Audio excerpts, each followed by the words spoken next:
All right, Wade. Who you got with number one? All right, we'll save some credibility here. I think it's definitely shaping up to be Mr. Caleb Drake May. Williams. No surprise there.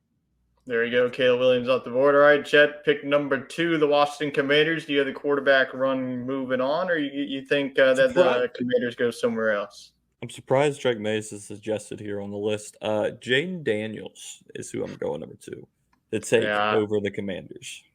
All right, so back-to-back quarterbacks. Jaden Daniels. I have the quarterback run continuing. I'm going to go with Drake May. There's been some rumors of J.J. McCarthy moving up the boards, but I think that New England, they could go Marvin Harrison here, get a weapon, but they don't have anybody throwing the ball to him. That's the problem. So I'm going to go with the best available quarterback. So three straight quarterbacks. So Wade, Arizona Cardinals, do you have them continue on the quarterback trend, or are you going with one of the best wide receivers with either Harrison Jr. or Neighbors here?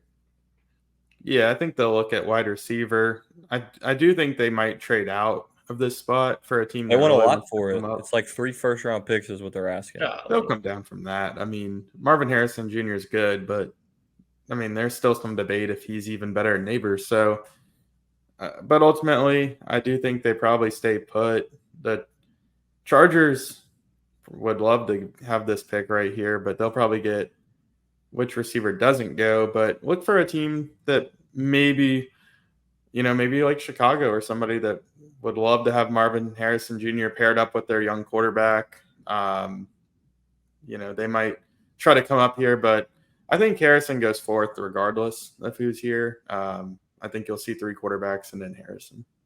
So there you go, your first non-quarterback off the board. Now we go to the Chargers. You see the top 3 needs is a wide receiver, corner, or an interior offensive lineman. Chet, do you have another wide receiver going here, or do you have them going with defense? So a lot of the mock drafts I've been looking at, they have the Vikings making a trade here with the Chargers. And the Chargers get the number 11 and 23 pick. But no trades for me. I have the Chargers taking Malik Neighbors. He's going to be an LA Charger. Herbert's going to be throwing him the ball. He'll have a good quarterback to start off his rookie year.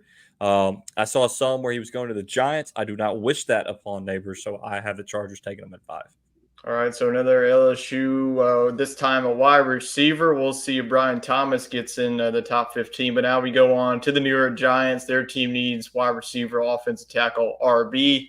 I don't think that there's going to be any running backs involved here in the first round. They could go offensive tackle. You'll see here Joe Alt is the best tackle, could get some pass protection from Daniel Jones. But this team needs desperately a wide receiver, because you really look at this roster the way that it's shaped out. They need a guy like Rome Odunze, so I think that this wide receiver run continues.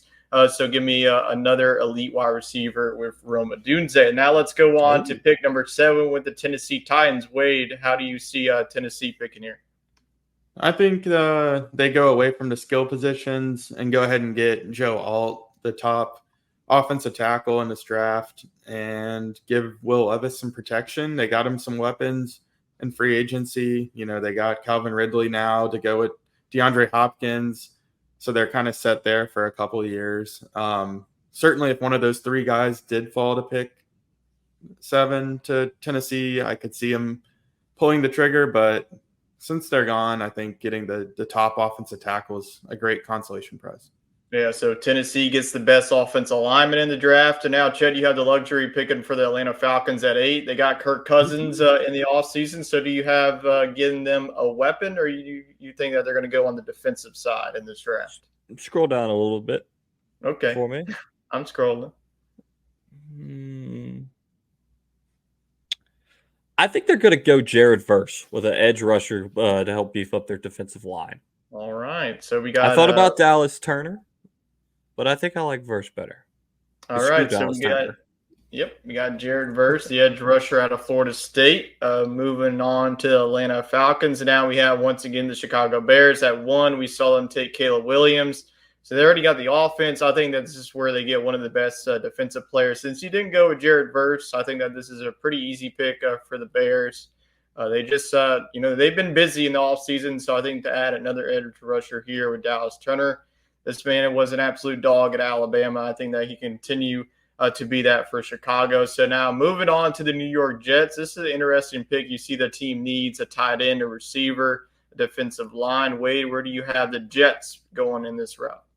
And I would just like to add about my Jared Verse pick. I only picked him because Alice Turner took Jane Daniels out of that LSU Oklahoma game.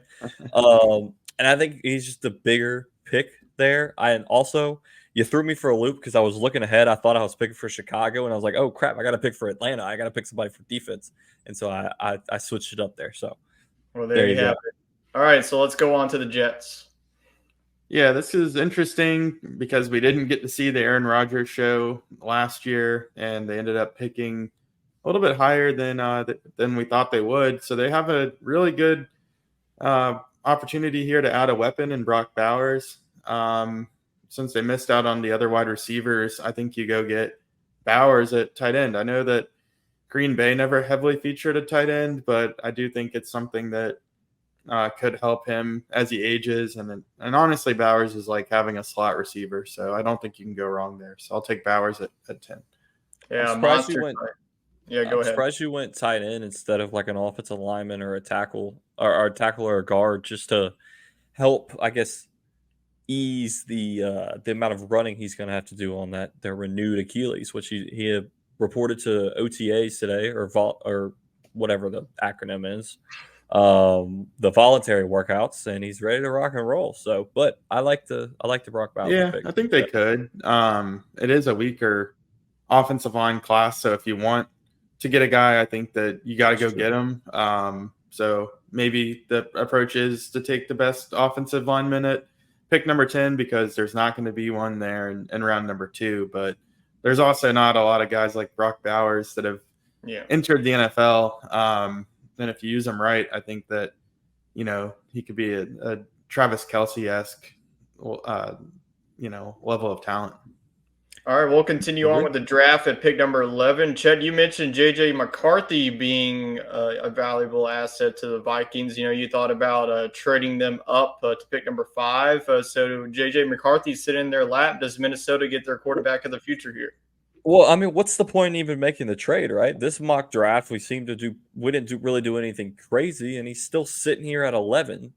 I mean, you potentially trading him with the Chargers, but the Chargers don't need a quarterback. The Giants just signed Daniel Jones for that huge contract, so they're not going to get rid of him. The Titans are, I guess, the team that potentially. Well, I guess they have Will Levis, so I mean they're tied. I think they're going to let him run his course.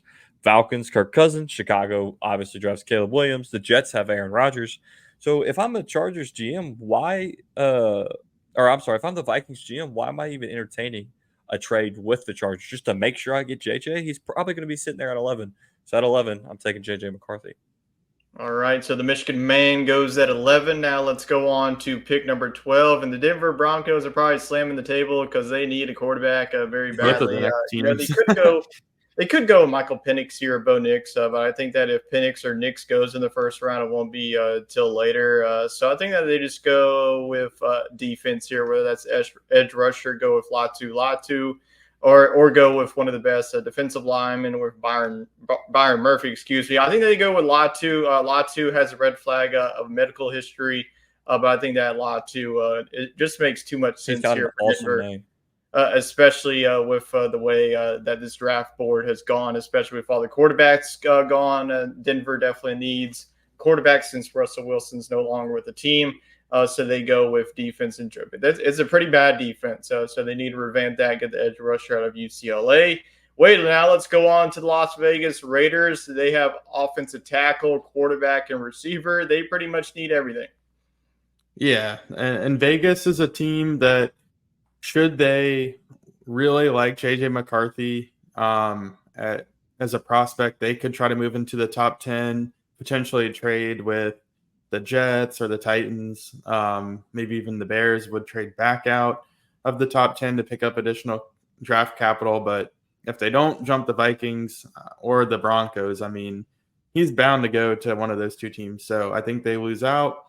It looks like they need some help on the defensive line. So could I see who my available defensive linemen are? You got the big guy out of Texas, but he just got a DUI, so that's Yeah, bad timing. there's always that one that right before the Yeah. draft. That's a guaranteed first round pick. But the Raiders are crazy, man. They might take Honestly, anybody. I mean, But just for consistency's sake, we'll just give them the second best available defensive lineman, which is Newton out of Illinois. Because I just think Murphy will Uh-huh. fall. slip. Yeah, he's definitely going to fall. I mean, we've seen it in the past. Whatever happens off the field seems to hinder somebody's draft stock. It happens every year, and we'll see if it's Byron Murphy. Now let's go on to the New Orleans Saints. Chet, you get the luxury picking for the hometown team. So what does the Saints do here? I really scroll He down. denounced his fanship, and now he gets. I Yes. already know where you want to go. Like, just go to the I wide do receivers. not- if you don't. I do not want to take an offensive tackle. I do not want the Saints to take an offensive tackle. Well, you got a pretty good one here with Olu Fashanu. But I don't care. I don't like Dennis Allen. I don't like Derek Carr. I don't like what's the GM's name? Mickey Loomis. Mickey Loomis.